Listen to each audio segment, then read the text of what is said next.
Welcome to another episode of B2B Marketing Futures. Today, we are digging into one of the most exciting and complex topics in marketing today, AI enablement and the limitations you have to work with. From campaign testing and CRM workflows to brand voice and data quality, AI is reshaping the way we work. Today, we'll unpack where AI is generally adding value, where it's falling short, and what it takes to really get it working for you. And before we dive in, I'd love for each of you to briefly introduce yourselves and share a bit about your current role and where AI touches your day-to-day work. So, Alex, would you like to start? Yep, my name's Alex. I work at Multiverse. I am CRM marketing manager there. I've been there since the beginning of the year, and I'm in charge of the B2B customer comm. So that's all of the high-end customer things, and so that's what I run. And in terms of where I touches that, quite a lot of areas, as you'd expect, considering that I'm working with the more technological platforms anyway. So I'm looking forward to getting into that. Awesome, thank you so much. And Rob. Really nice to meet you, Alex.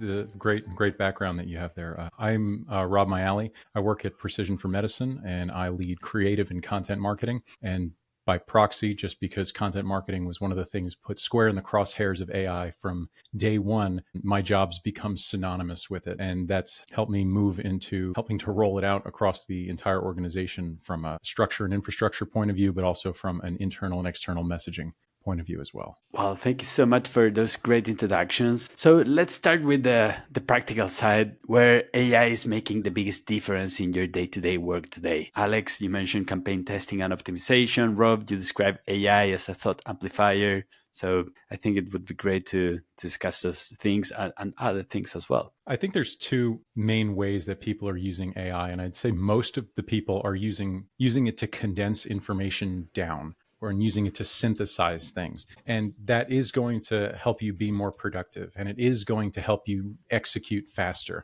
But there's another way to use it, which is instead of condensing things down, it's getting your brain to spend more time on a given topic. And it's deep thinking on complex problems. And I'm not talking about defaulting the decision-making and the strategy entirely to AI, but spending time thinking about and talking about to the bot about the problems that you're having lets you spend more time on it. And just like you would a problem at work, the more you think about it, the more avenues that you find are possible or maybe don't work. And that's the thing that I'm trying to get people to understand more than anything else, is that it can help you amplify your own cognitive abilities by showing pathways and showing opportunities that you wouldn't necessarily see on your own.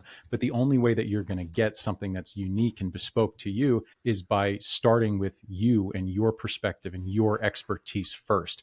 And that's been absolutely invaluable for me and for my team, is to spend the time that you need getting your information out of your head into the conversation and then turning to the AI to help augment or organize your ideas, rather than defaulting to asking it those types of questions and outsourcing the strategy to a bot, because that's how you're going to get a lot of homogenized output. No, yeah, I agree with a lot of what Rob just said there. It really is. And thinking very carefully about the kind of prompts and the ways that you're going to interact with AI. I see it, like in the CRM world, as a great time saver. So things that would take me lots of time, I don't know, sifting through data, sometimes things that you might need to spend a lot of time in an Excel spreadsheet traditionally to sort out, I can get AI to do. And whilst I will still run an eye over it and make sure that it's done it properly, is it valuable time for me to spend half an hour kind of sorting out, unstructured data? Probably not, when AI can help me with that. And then I can actually do the kind of more interesting creative things which are driving the business value ultimately. So it's things like that. But also on the testing side, as you mentioned, it's kind of, how do I do all these kind of micro tests, if you like? So things around, say, what's the best send time? The classic conversation around email. It's so good to have this kind of assistance from an AI tool to kind of do all this kind of micro testing for you, at the same time as I might be testing bigger things around content or something bigger. But it can, send out lots of different people within one coherent journey, different times, test how that approach might work for particular people. So it really is, a full amplifier, but also just an amplifier in terms of what it lets me do in terms of my time.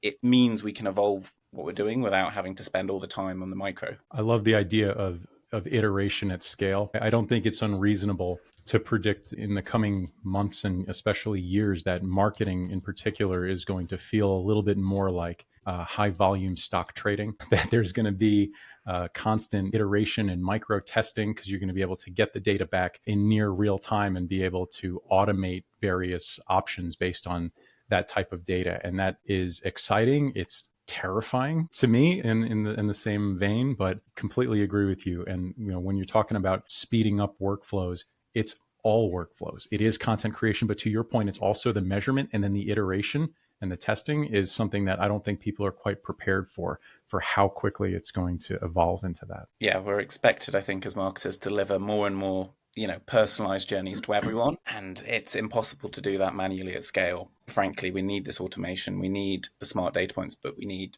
AI as a kind of like an assistance within the parameters that we've set up to help us do this. And even beyond that, I think, as you've touched on before, Rob, it's a great tool for helping with ideation, because, if I'm creating content, as you do, of course, for comms in itself, I wouldn't necessarily rely on it to write the whole message ever, but it can get me started. Sometimes if you have that creative block, it's kind of like, just point me in the right direction. Or maybe sometimes I'd use it as a kind of like first review board. So instead of like going straight to a person, asking a person what it thinks of, I can say, if I look at 3 different personas, look at the customer's persona, look at the customer success, look at sales, maybe a few different internal people, what do you all think about what I've written is? And then it can give you an idea of that. And then you can go ask the people afterwards. But it's that first kind of review board, which I find it quite useful. I also like the thought that you brought up when you're talking about personalization and iteration. AI is able to draw parallels that you're not going to be able to draw, just because maybe you don't have the level of expertise, or maybe you don't have, as comprehensive amounts of data. But if you're running a lot of different simulations of scenarios, you can then ask it to draw parallels between simulations to give you a next level of insight that you wouldn't get just by asking direct questions and getting direct answers from. No, yeah, I agree. It can analyze data so quickly sometimes. Say if you're doing research into a new product or a new launch that you want to do, it can get you so much data so much quicker than you could possibly do. And then you can verify it, you can add additional thing on top. But what it can do in about 5 minutes might take someone a day or even a week in some cases. So it's just so powerful as a kind of starting place. And both of you talk about the importance of ideation and thinking creatively. So what are the difference between working with AI and working without AI? If you could share any examples of how it was working in the past and maybe now using AI and that creative iteration? For creative iteration, I can give you an example of thought leadership, right? That's something that a lot of companies, especially B2B companies, are grounded in. And the way it would work previously is you would host like a round table with your subject matter experts. And you get all of them to have a conversation, and you would maybe get a transcript and then give it to a writer who would spend, a week going through all of it, putting drafts together, then reviewing it around with everyone else. But you're in a situation now where you can, we take a lead with video approach. I'll just, be very grounded in what we're doing. So I would use AI to help me put together a discussion guide, based on my initial input of my strategic goals, what we're trying to do. We take the discussion guide, share it with subject matter experts for their opinion, and then we host, just like we're recording here, get everyone together and we have a conversation about the topic. Then the transcript from that is going to be invaluable in creating blog articles and social media posts. And not to mention the fact, since you're starting with video, you have the ability to create content from the video. So your social snippets are there and your ads are potentially there. Because when smart people say smart things, if you have it on video, that can also be a pretty darn good ad right there. Yeah, I agree. I mean, just think of like the value of like all these tools nowadays that you go into a meeting and it can write the transcript. Remember the old days of like, if you wanted to know what someone said, you had to go and literally go and transcribe it yourself. And it's crazy that we used to do it that way. But that was, there's just no value in that time when an AI tool can do it for you, because you need the end result to take away and do something with. But the actual transcription in itself is kind of meaningless. But yeah, I really think it is down to, to take it back to the ideation. It's all about that process, speeding it up. But it is sometimes, around the pre-read, as we've said, it's like, Rob highlighted, it's the pre-read. What do you put together? How do you structure things? You can ask it how to structure. And back in the day, I suppose everything had to come off your own back as a marketer, or, you had to, it's a good learning tool in some ways. If you're moving into, saying, creating a piece of content that you've never worked with before, let's say you're new to video or something, it can flag things for you, or a certain type of video, or for a specific platform, it can flag those and you can think ahead. Now, again, not infallible, but just as a way of kind of checking yourselves and unblocking yourself creatively sometimes. And augmenting your ability to ask the right questions, because you might have a blind spot, maybe in your knowledge, or maybe something just didn't pop into your brain.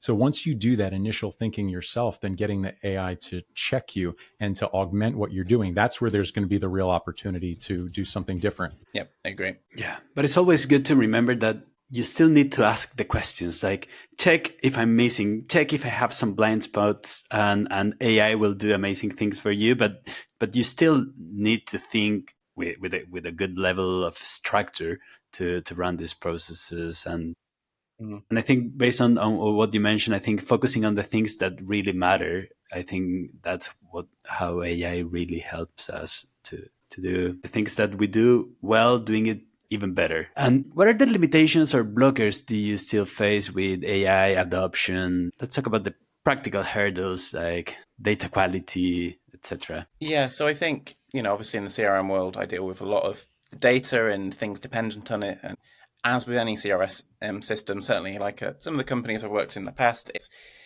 the data isn't always tidy, and that isn't necessarily even just because, people didn't put it in properly. It's sometimes just because you shift how you might use a field, or, a field that wasn't being used too much before suddenly becomes incredibly important, and you want to run all this personalization, or you might not just have a data point, I want to personalize, say, by topic, or, what the customer's interested in. I can't do that if I haven't already got that in the system. Or maybe we'd have that elsewhere, but it's siloed over in someone else's system, another department. So it's how do we bring all the data together, get all the data in a good state, and make sure everyone's data is playing well together, which when I put it like that sounds much simpler, but it's like an enormous process to try and get everything ready. And it's not just about the data points that you need today. When you're building out your data systems, you need to think about like, what is the data that I need tomorrow, and almost have a kind of idea in your head about where you're going to make sure that the AI that might use that data, the data will be there when you need it. One of the points that you hit on there, Alex, kind of comes back to the word trust.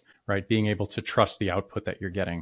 AI does hallucinate. I think it's an overblown point. I think people like to point to that right away. They're so much better than they were a couple years ago, or even just a couple months ago, but it does still happen. But there's the internal trust, but there's also external trust. And this comes up a lot when people talk about like using avatars.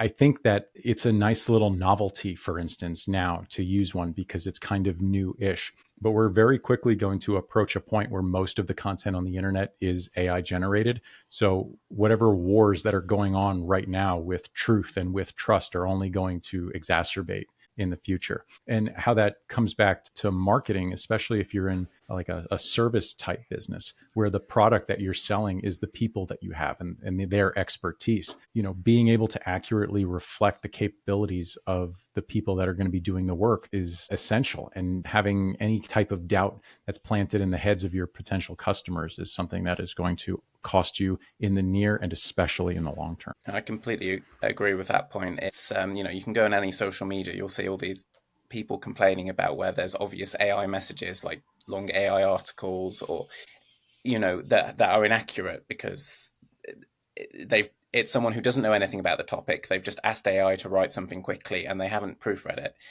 And that is something that does do a lot of damage to your brand. And I think it is very important on us as marketers that we need to make sure we are emphasizing that it is humans and AI together. It's not just AI doing everything by itself, because you do need that human element to shape the strategy, as Rob was saying earlier, to really make sure it all comes together and that it is a coherent vision to the customer, and that they're suddenly not just kind of dragged out of like the world you're projecting for them because AI has just decided something by itself and that doesn't reflect what you as a company actually believe. You hit on one thing that I just want to drive home, because you're right. People don't always read it and they pass it on and pass it off as their own. You're responsible for whatever you send out. I'm not going to expand upon that point. You're responsible for what you send out. And if you didn't read it and it goes out and it's gobbledygook or it's wrong or it's made up, that's on you. And that's something that I think it's very easy to want to outsource all of the hard cognitive work onto the AI. You're getting rid of your own job doing that. Like, you are responsible for the content.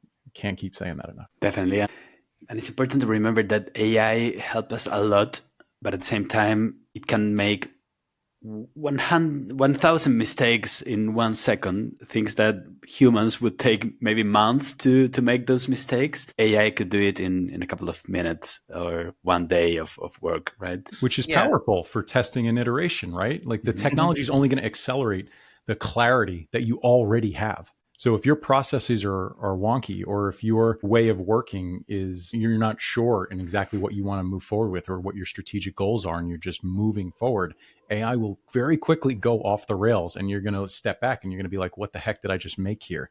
None of this makes sense. And you have to go back to the drawing board. And, it's not like with marketing, it's not like everything that every marketer does always knocks it out of the park. You learn in marketing via iterating, as we've said, and so AI itself is going to be giving us iterating. It's not going to give us the perfect products. We just need to accept kind of like what it will be able to do and what it won't be able to do. But I also think like some of the issue with AI maybe is like that it only understands the context it's already got. So let's say we're launching into a new market or we're launching a new product. The past data isn't there on, for AI to judge, what's the sales pipeline going to look at this? How do we do marketing scoring based for this specific new product? It can give you a guess based on some of your other data, based on like what might generally happen for that market if it's but at the end of the day, you need to recognize, well, there are limitations here. Maybe a human eye on this specific thing where we've not got the existing data is what's needed. Let's talk more about these examples of how you combine AI with creativity and quality control. So any examples of how you can keep the control of things? I think it's really important that you think first. It's really easy to dive right into a conversation because you have a rough idea of a problem you want to solve, and you start off saying, hey, whatever you named your AI, because we all did. Hey, Joe, this is what I'm thinking about. But it really will take you a long way if you spend the time to just get your thoughts down first. Open up a Word document or open up a voice note and just start talking and getting your own nuanced view of a situation or whatever inkling of a direction that you have in mind to get it out there and give it as much context as possible. Because if you go and start engaging right away with the AI, what you're going to find is that the end result you got is going to be very similar to the end result somebody else got, because you're starting from a homogenized point of view. Whereas if you lead with your own thinking and if you lead with your own thoughts and gut feel, you're going to have a much higher degree of opportunity to get something that is unique and ownable and usable for you. No, I completely agree with the point that context is absolutely king here. And I think you almost need to think about it, and this is how I think about AI when I interact with it, like asking it questions. If I went up to like a random marketing expert and started asking them questions that I wanted to know in the context of my business, but didn't give them any context beforehand and just kind of ask them generic questions, well, it's going to give me very generic feedback. So it's when you ask AI things, you should give it as much context as you can. You can, with some of them, and certainly often if you want the proprietary kind of like purchased ones for this, so you're not just kind of spreading it to the internet where it might reuse it. So be careful with that. But you do want to, say upload collateral that you've got or upload context, or maybe just write really long prompts to really get it to give you something specific back. Because if I ask it a very specific, I want to do the body content for this specific email, but it doesn't really understand, what exactly my company does, why I'd want to do this, what my specific, who I'm talking to, who my audience is, it's going to give me something that just doesn't suit. So you have to give that context. And very often the expertise that you have and you've honed over the years is the thing that's going to give you the ability to ask the questions that are going to reveal the insights. So I had someone tell me that, we just got to get some of the younger kids to teach us this.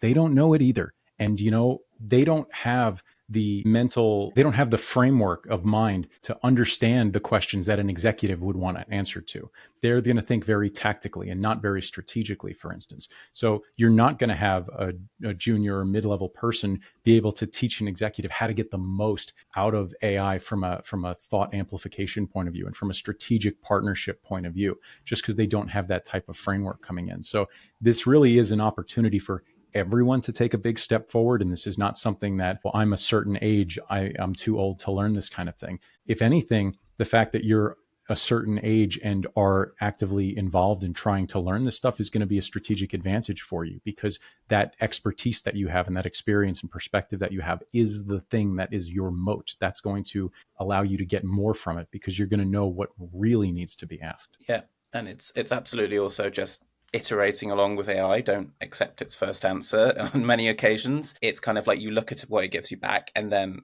it's, as Rob's saying, give it the questions, fire back the questions immediately at it. And yeah, you need to know what the questions are. You need to have thought of the broader context. You'll spot that thing. And this is where the human element comes in. You'll spot that thing that it's not quite got right. AI wouldn't necessarily know that because it doesn't have the context. Be like, this doesn't really fit. And so you ask it why it's done that, or, has it been intentional, or is there a better way to do that? It's really thinking very carefully about the output and how you can refine it. And that's what AI can't do without you. And depending on the system that you're using, so each of the major large language models has a different personality to it, for instance.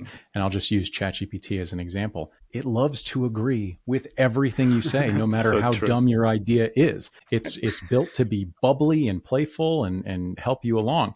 You might have a terrible idea, and it's not going to tell you that it's a terrible idea. So you can either put that into the system prompt up front that you want it to be a little more bold with you, or you have to stop and pause and reflect, saying, is this really what I want? It sounds good. It's making me get all excited that I'm some strategic genius, that I figured out and cracked a code that no one else did. Or do you have to pause, wait a second, and be like, you know what? This doesn't smell right. I need to keep working and iterating on this, to your point. Yeah, and it's thinking about the good prompts that can help you do that. It's like internally, like we did discuss AI a lot, and we've been sharing thoughts about like review prompts. So you tell AI that it's this expert, and then it has to lay out the response to you in a certain format. You give it the format that you want. Mm-hmm. Feedback, and so it gives it in this feedback, can give it scores, and so that way it gives it in a bit more of a structured way, as opposed to, as you say, just agreeing with you. But I suppose also to the point of it just agreeing to you or giving you what you want, I think something that I remember, and it was a while back, so hopefully it's better now, but I did ask an AI to source me some statistics once, and statistics always be very wary of, because you can even send it to a specific article, ask it to draw statistics from that article, and it will just make up statistics. So if you are getting statistics from AI, I guess it's like Wikipedia. Always check kind of like the citations at the bottom. Make sure you look at the source. Make sure the statistic checks out. Don't just trust it when it comes out of statistics. Yes. It might get the overall theme and the message right, but the statistic itself, really do double check. The devil is in the details. References too. You have to be very careful on getting AI to do referencing. Does not ever work well. So if you work in any type of field that requires that you are diligent about how you're sourcing and citing your materials, you're going to want to pay extra close attention there. Let's talk about enablement. So what needs to shift internally for teams to get more value from AI tools? I think that employees need to understand that they're the hero in the story, that it's so early right now. And even though it's been a couple of years, right, since generative AI has made the splash, it's still early, and you have an opportunity to elevate your career and the ideas that you put forward. And viewing AI more as an ally than a villain is definitely a strategy I would encourage people to embrace. Fear of AI is the villain, but using the system to get the most out of what you're capable of doing is very, very powerful. But that's also a delicate story that you need to weave, because there is going to be job loss and there is going to be a lot of job change as well. Yeah, and I think it is also just thinking back, 10 years ago, marketing was completely different shade, not even just before AI. The digital world has completely changed everything about marketing. It's almost like if we could go back to the internet days, how would we adapt to that? It's maybe a similar moment, and we are poised well in marketing because we have all the data points, and we think about this thing to adapt to it. But I think really the inflection point we're at right now, AI has been around. Lots of people are buying AI tools, but I think now is really the moment where so many businesses are like, they want to see the tangible impact. It's not just, AI is going to solve everything for us. It's what is the ROI? And I think that is where, I guess, we as marketers really need to upskill ourselves and think, how can we prove to business that this is saving time, or what is it doing for us versus, just a an exciting new tool. And it's also really key for decision makers to understand what's possible. You can't take calls about the direction of a company if you don't understand the capabilities of an AI. If you don't know what a RAG is, if you don't know that you can build a database and query it, how are you going to ever hope to take a decision that's going to alter the financial and future directions of a company? So there has to be some learning even from the executive and decision making level as to just what the simple capabilities are, what is possible, what are the common use cases beyond writing emails and summarizing meeting minutes that are going to be infrastructures that you can build internally. And then the other point that I try and drill home to people is that you should be building a toolbox for the future, for the rest of your career or life if you're using it outside of work. And you can curate that over the months and over the years, and you keep changing it. And as you get better at pairing, AKA communication, you're going to start building tools that are going to help you rapidly accelerate the degree at which you can output work and good thinking. Thank you so much for sharing all those insights. That brings us to the end of today's episode on AI enablement and the limitations you have to work with.